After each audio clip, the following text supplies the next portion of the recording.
and today we're going to be doing a request by MegT. This is that chapter, the Wilder plot. I don't know what to do with my hands right now. I'm going to put them down because it's just weird. Welcome back. It's Tuesday. It is 7:45. I was going to do a video yesterday on Monday, but I worked from 7:30 till 9:45 at night. 7:30 a.m., 9:45 p.m. So I didn't do anything. And then today I worked from 7 until 5:45. 5:30. I finished at 5:30. I packed up. 5:45. I took off. And then I relaxed for a little bit. So I'm tired. But I'm going to get this one done. I forgot the YouTube gatherings over Easter because it had just been a crap day. But we're back at it today. I want to thank the YouTube community. Got together. We had a big gathering. Easter night. It was a very quiet thing. We kept it quiet. We went to Chuck E. Cheese. It was for Little Pete's celebration of his 5th birthday. It's not his birthday yet. But I want to thank the YouTube community for inviting me and coming together. It was a small gathering. It was 600 million. And we were at Chuck E. Cheese. And, we were all having fun. And the next thing you know, the building caught on fire and it was just devastation. We lost a lot of good people that day. Police are trying to figure out what happened. But, frankly, I blame Chuck E. Cheese because I was like, Chucky, I want a hug. And then Pete was like, it's my birthday. And I was like, okay, all right, whatevs. So I think the police are going to discover that he had been duct taped to a bunch of flammable material. Allegedly, I don't know who brought the gasoline and lit the match while he was going, and I was going, yeah, bet you wish Chucky hugged me now, huh? What they're going to think if they... So we're going to go ahead and start the video. Look, he deserved it, right? We can all agree on that. So let's just go ahead and start the video. Like and subscribe to the channel. Otherwise, if you don't, I'm going to be retiring soon. I have 94 videos up. This will be video number 95. 5 more, and when I hit video 100, if I don't have 1.357 million subscribers, I'm done. I'm calling it. I have 79 now. It's your responsibility to make it happen. I don't know how. Bribe people, money, sexual favors. I don't know. It's up to you. It's not had nothing to do with me. It's not my responsibility.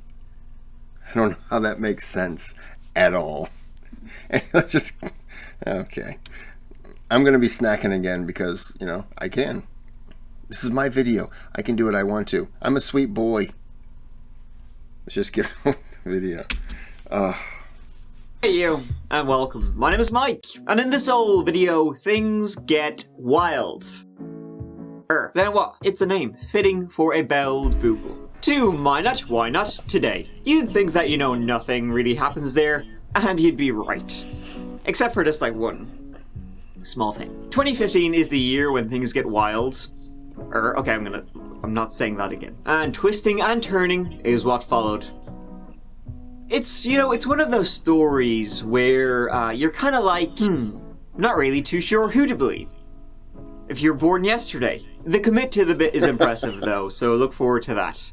Now let's get to my bit. And let's, give it a go with you.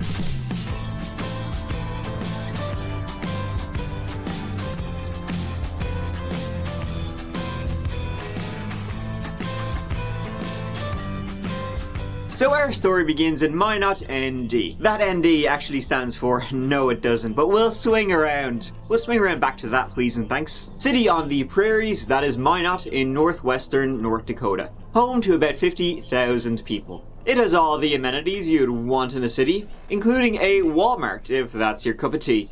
On the 13th of November 2015, Christopher Jackson was finishing up his shift there at about 7 a.m. He worked the night shift. He was due to be picked up by his fiancée, Angela Wilder. He didn't drive, and he had been texting her through the night and called her a couple of times. I need to get a new chair. I apologize. I don't know if I said it. This is a MegT request, a demand. So if anyone has a problem, then she's banished. I don't know how that works. Apologies. The last time they spoke was at 2:10 a.m. This was 3 hours after she texted him, telling him she was scared of noises coming from outside the front of their home. When Christopher tried to call her again just after 5 a.m., she didn't answer. So he sent a quick text, as he assumed she was sleeping in. She in fact never arrived to pick him up that morning, but he assumed she was just, sleeping in. See, she was in a nursing program at Minot State University, and she had just learned she was also pregnant again. She had 3 kids already. So he got in a taxi, paid the man, got out and walked up his driveway, around the side of the house, and knocked on the bedroom window to wake sleepy Angela.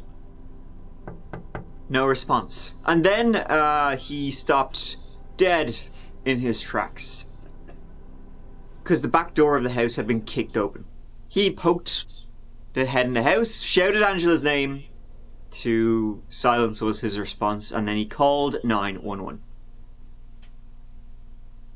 I just got home, my back door is kicked in, and my girl ain't answering the phone.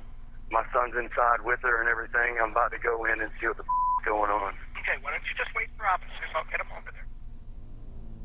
Police arrived to the house at about 20 past 7, kept Christopher outside, and entered the home. The toddler was... I just gotta say, that's gotta be the worst feeling. Especially when the officers say, stay outside, and your instinct is, I've gotta go inside and find my kid and my wife. You're just gonna muddy up the crime scene, if is what it is. Which, this is on that chapter. I'm pretty sure somebody didn't live. But yeah, that's a terrible feeling. Well, I'm curious why you would call the cops without, I would go in. I would call the cops after. In the house, found safe. And when police tried to enter the master bedroom, they found the door. Click. That. So they had to kick it in. Inside, it was dark as shit. When the officers turned the light on, the room was distinct from the rest of the house, which was clean and well kept. The bedroom was in a state, and blood was on the quilts. On the far side of the bed was Angela Wilder, and she was dead. Medical examinations would reveal she had been dead for several hours. By that stage, and her cause of death was a lot, and I mean a metric shit ton, of stab wounds. Ugh. How come you guys can't request good things? Like, oh, they found her on the side of the bed and she had a winning lottery ticket. And they lived happily ever after. Why are you people so evil? Angela Small was born in 1985, the younger sister to her bigger one, Crystal.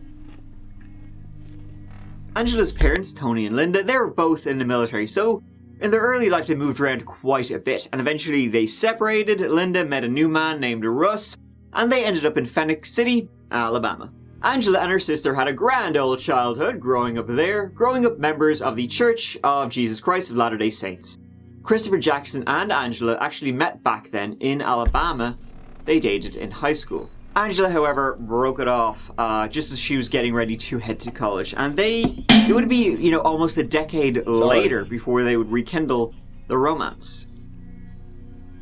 Angela got a full scholarship to the University of South Alabama, and she met, in 2004, son of a preacher man, Daniel. Angela got pregnant then, and that kind of stuck a pin in her university days. The couple married, they had a daughter, but 2 years later, Angela, she filed for divorce and full custody and got them both. She then went back to sweet home, how does that song go again? Phoenix City. There, attending the local LDS church, she met another guy she had known from her school days. And that was Richie Wilder Jr.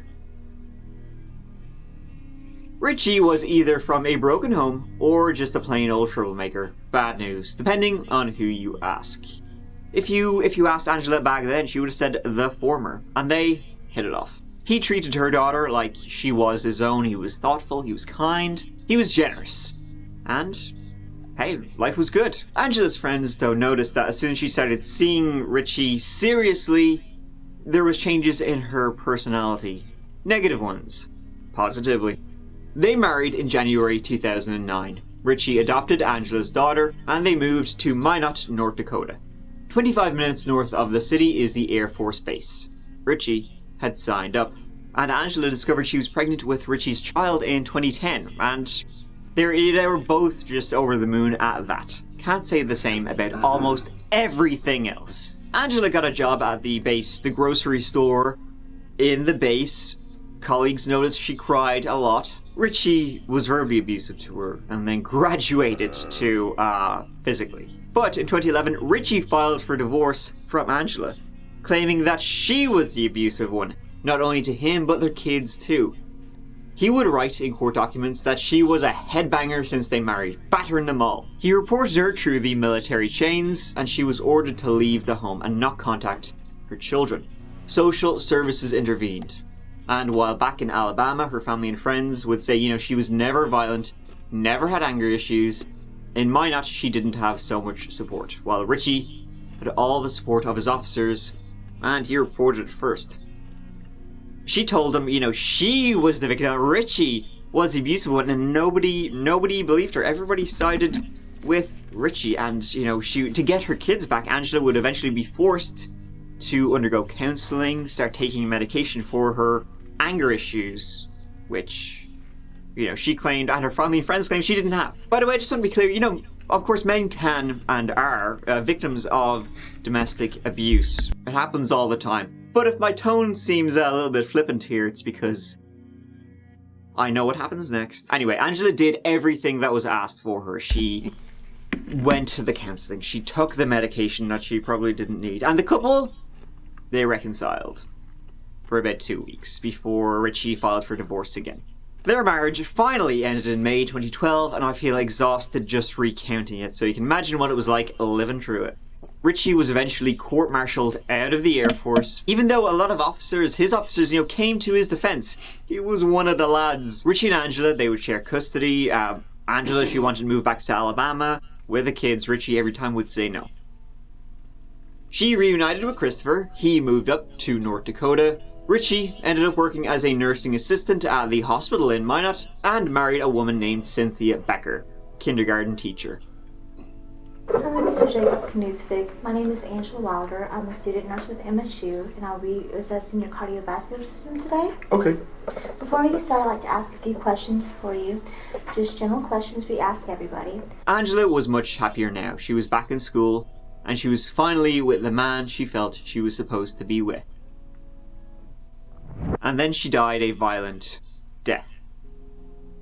She had defensive wounds and had been stabbed almost everywhere. Crime in Minot had been on the upswing in recent years, much like, what we saw in the case before with James Hendrickson. That one I covered a while back. And it was on the upswing mainly due to that sweet, sweet earth juice. The small community was overrun with people looking to get gold from black gold. Some of these fine folk were not so fine. But this was on a quiet street beside a Lutheran church opposite an elementary school. A young mother murdered in her bed was not the type of crime they saw an increase in. This was not Groundhog Day. Nothing stolen, the car, expensive items, all there. The target was Angela. Christopher was interviewed by the police, asked about the last time he had seen her. And after they spoke to him, they let him make a call. He did not keep his thoughts to himself. Because he's probably a piece of who did it. God, I hope that piece of shit. I'm sorry.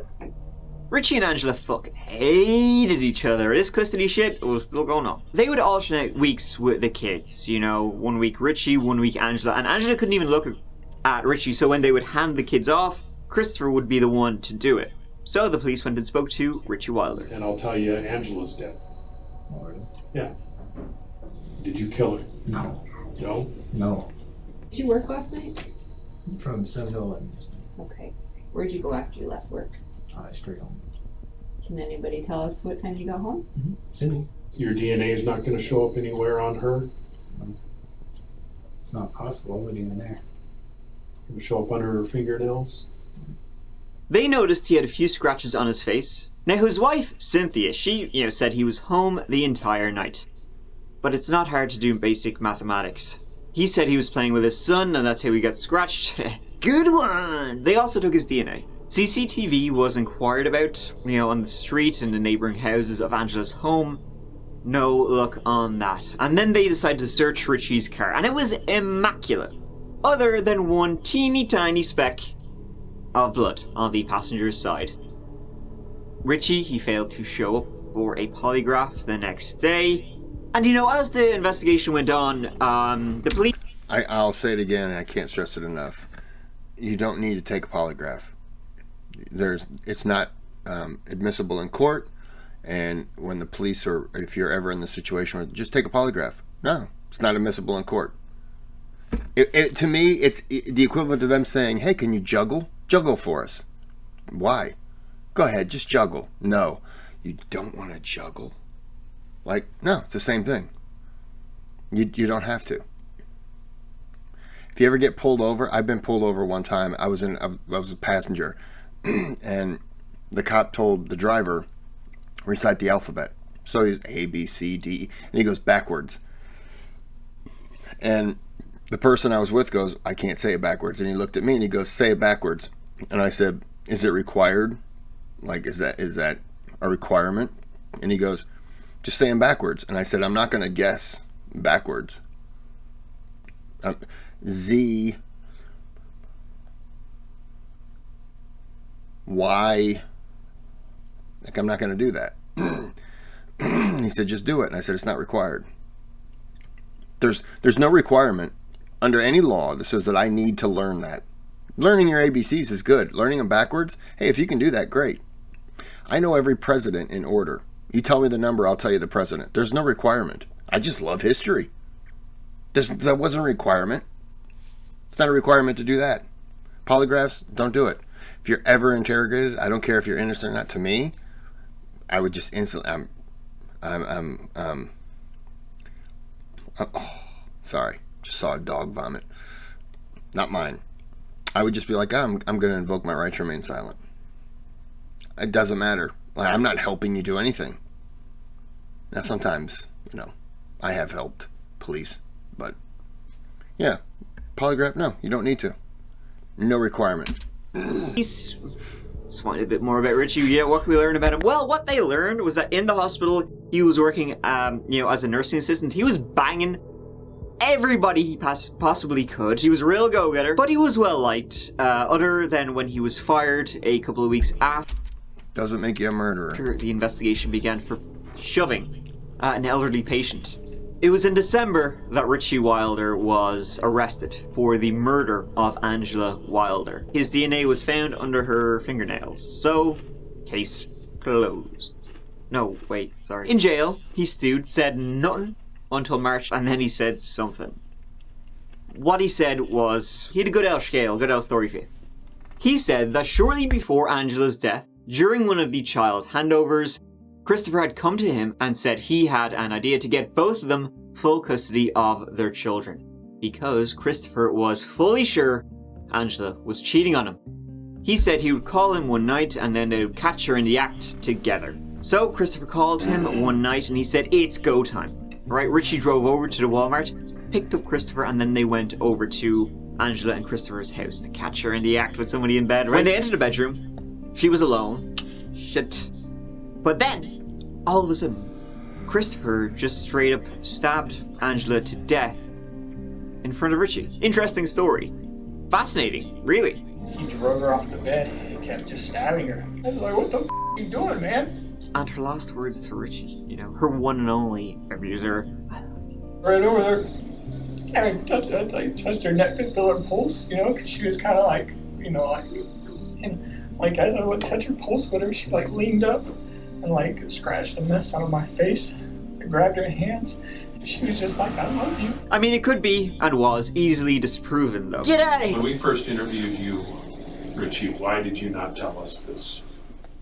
Well, one, because he kept threatening my family. He's like, if you tell anybody, he's like, I'm going to kill your wife, I'm going to kill your little one, your little Right. CCTV proved Christopher was in Walmart, working his entire 10 p.m. to 7 a.m. shift.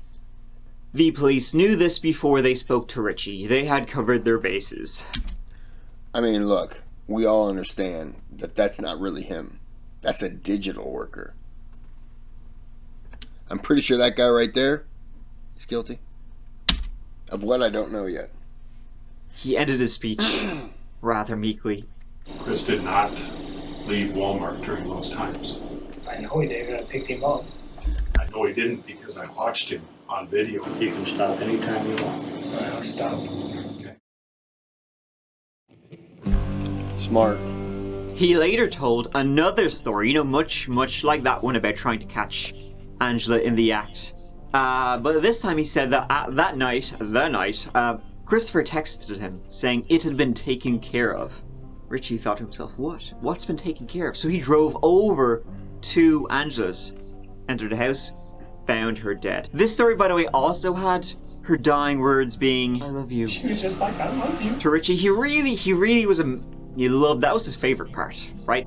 But then he said two people covered, dressed in black masks and all that shit, came out here, and they said, if you tell anybody about this, we're gonna kill you. Essentially, they were hitmen hired by Christopher to kill Angela. While in jail, inventing new stories, he made friends with other inmates, and then told stories to his own defense about one of them telling him that he had in fact killed Angela. Small world. As in, Richie met those two hitmen in jail. The hitman was so guilt-ridden, about innocent Richie being in jail for a crime he didn't commit. Not at all. That he in fact signed a full confession admitting that he had killed Angela. Upon closer examination though, the signature on that confession, the lines in it, were a little bit shaky.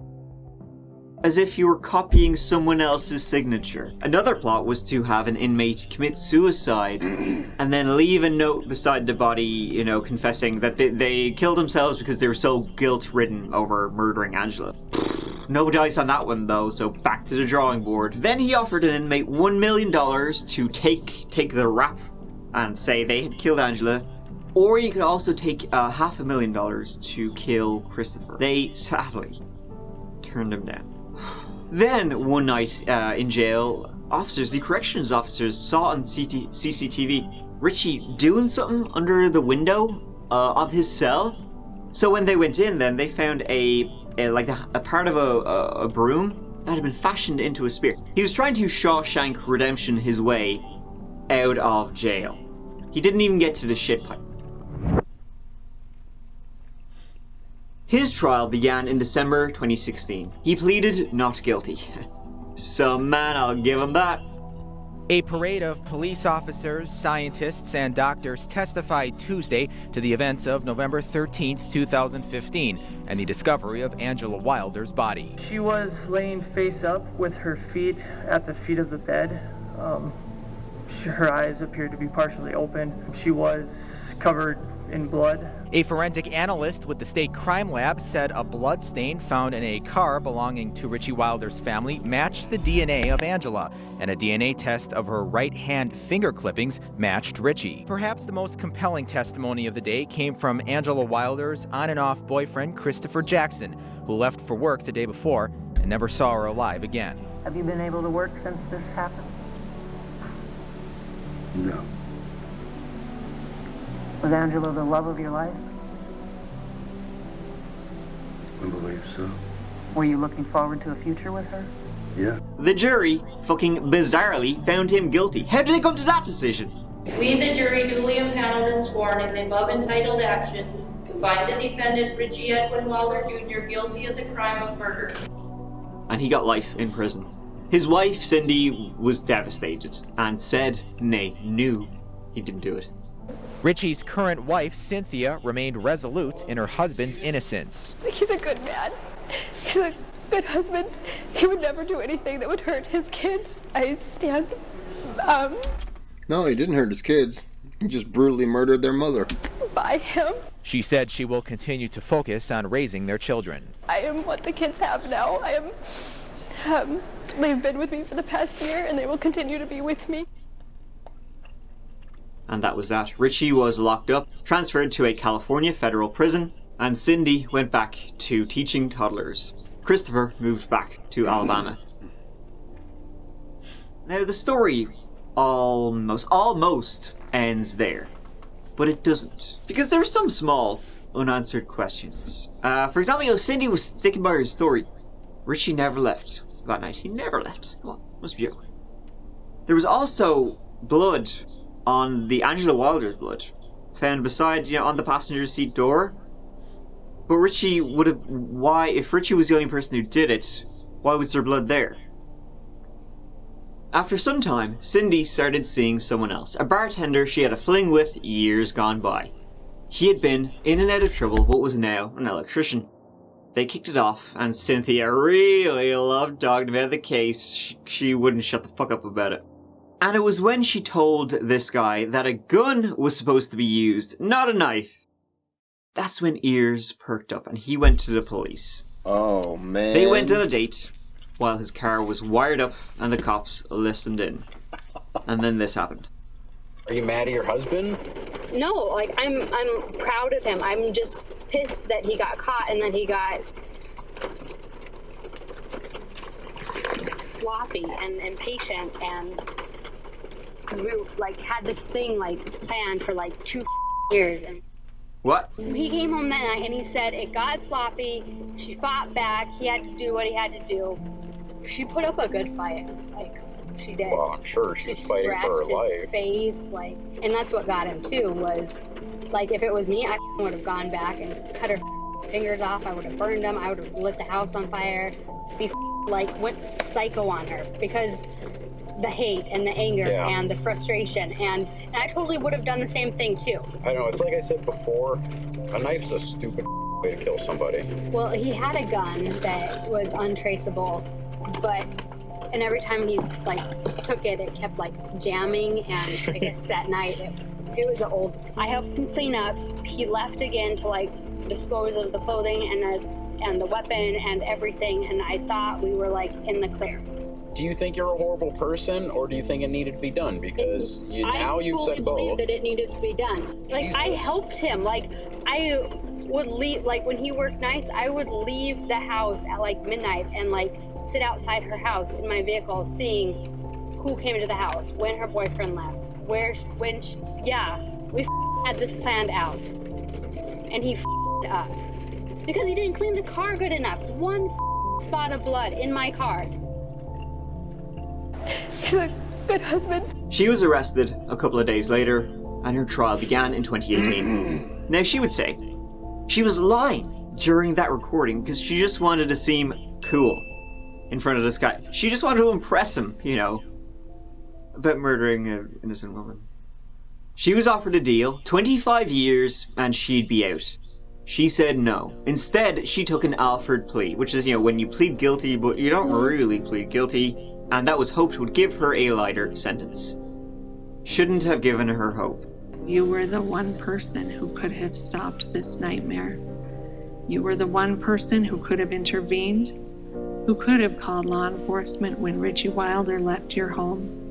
You were the one person who could have spared Angela Wilder's life. You chose not to do so. I am hereby remanding you to the North Dakota Department of Corrections and Rehabilitation as to count 1, conspiracy to commit murder, to a sentence of life imprisonment without the possibility of parole. Oh, that if you feels actually good. listen closely enough, you can hear what's going on in her head. Honestly, harsh. Kinda. Both Richie and Cindy have since appealed, and both were denied. So there you go. And that's this one. That's this story.